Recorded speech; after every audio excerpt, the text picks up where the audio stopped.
जगन्नाथ मु जगजीवन पंडा यात्रा खिलाड़ी पार्वती गणनाट्य और यात्रा साइंसा राजधानी अपेरार मुझे मुख्य परिचालक। हाँ आज सांबादिक सम्मेलन कर मुख्य उद्देश्य गला काली आपण मैंने देखि जो कलाकार अच्छा बापी पंडा कि भाव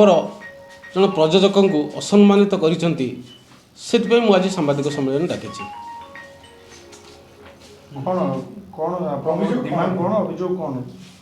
अभियोग हूँ सी जो मिथ्या आरोप पवित्र पात्र उपर लगे तुरंत से क्षमा प्रार्थना करंतु नचेत माने परिस्थिति भल हम ना से क्या कहते कलाकार जब बंद हो यात्रा करेंगे मालिक मैंने कौन करेंगे मालिक मैंने कलाकार मालिक मालिक कलाकार आज्ञा मालिक कलाकार कलाकार कौन मालिक हो मालिक यात्रा पार्टी कले से कलाकार आ मालिक यात्रा पार्टी न कले से किए कलाकार जी कलाकार माने जी मालिक को सम्मान दे सकिनी से कलाकार आज्ञा तो विभिन्न समय कहते जे हम एकजुट हो तार मालिक माने यात्रा कर परिबे मु आज्ञा कहूची से जो संघ करछन्ते की संघ जेतेबेला संघ कले आज्ञा एई पवित्र पात्र तांको भुवनेश्वर नंदनकानन लाख टंका देइतिले आउ से कही तुम सबू वर्गर लोक नहीं तुम कलाकार संघ गठन कर तुम कौन कल हाथ गणती कई जन 15-20 जन कलाकार हो तुम गोटे संघ कल जो कि पवित्र पात्र ओहरी आसिले आ बापी पंडा कहते सी न आसिले कौन यात्रा जगत चलनी यात्रा जगत आज्ञा का बोपा पौत्रिक संपत्ति नुह ये ओडिशा कलार संस्कृति ये केते बापी पंडा जीवे केते बापी पंडा आसवे तांकु नहीं कौन संस्था आज्ञा बापी पंडा बैन करा जाय कि बापी पंडा को निश्चित सी जो भाई जन प्रयोजक को असम्मान करिसेंती जदि सी क्षमा प्रार्थना न करती आज मु कहूँ आपण मानू आसंता काली से रंग पाउडर मारिबा तांको पई स्वप्न हो जीवो नरी पंडा जो जो लगाम लगा जाय उठा हो कि नरी पंडा कथा विचार विमर्श अच्छी 2 दिन भितर ही से समाधान हो जाई था ऑलरेडी मु निजे कहूँ मो व्यक्तिगत कथा मु कहूँ मु मालिक मान सहित मु आलोचना करी रविवार दिन तार माने पूर्णच्छेद पड़ी था किंतु काली गला काली ये जो निआर घीओ ढाली देले बापी पंडा सर आपण भाबुଛନ୍ତି कि जो पर भाव विवाद देखा जो सब मूल रहउछि आर्थिक जो निर्णय नहीं यार पर किछि कटकणा रहइबो भाबुଛନ୍ତି कि निश्चित आज्ञा कोन कटकणा आपण भाबुଛନ୍ତି रहइबो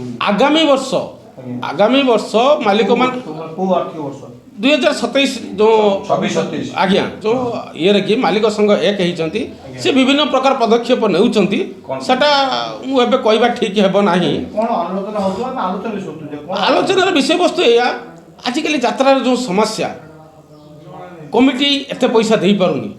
जने साधारण लोक 300-400 टंका देकी टिकट यात्रा देखिया ता पई कष्ट होउची एई सब ऊपर रोक लगा जिवो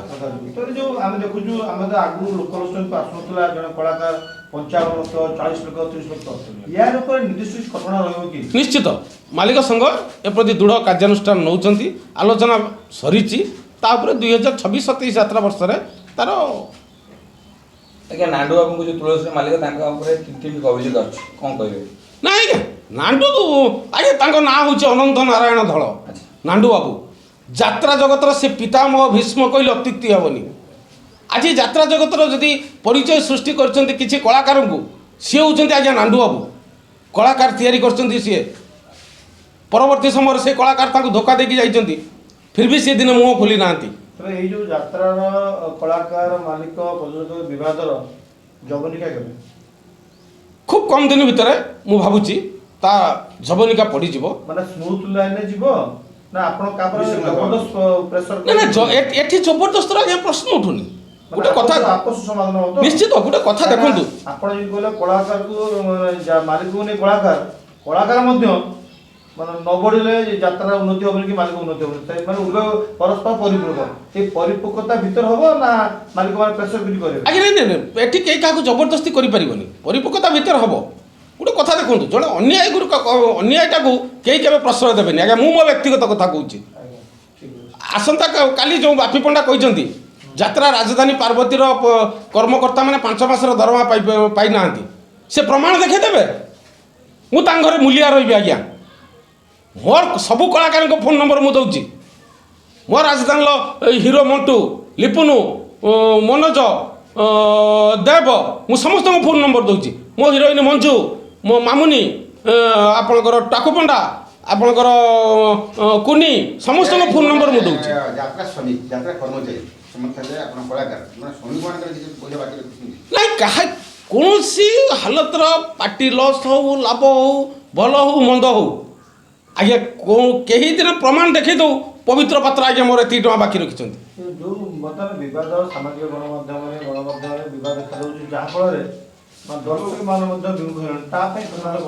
ନିଶ୍ଚିତ ନିଶ୍ଚିତ ଦର୍ଶକମାନେ ବିମୁଖ ହେବା ବି ସ୍ୱାଭାବିକ କିନ୍ତୁ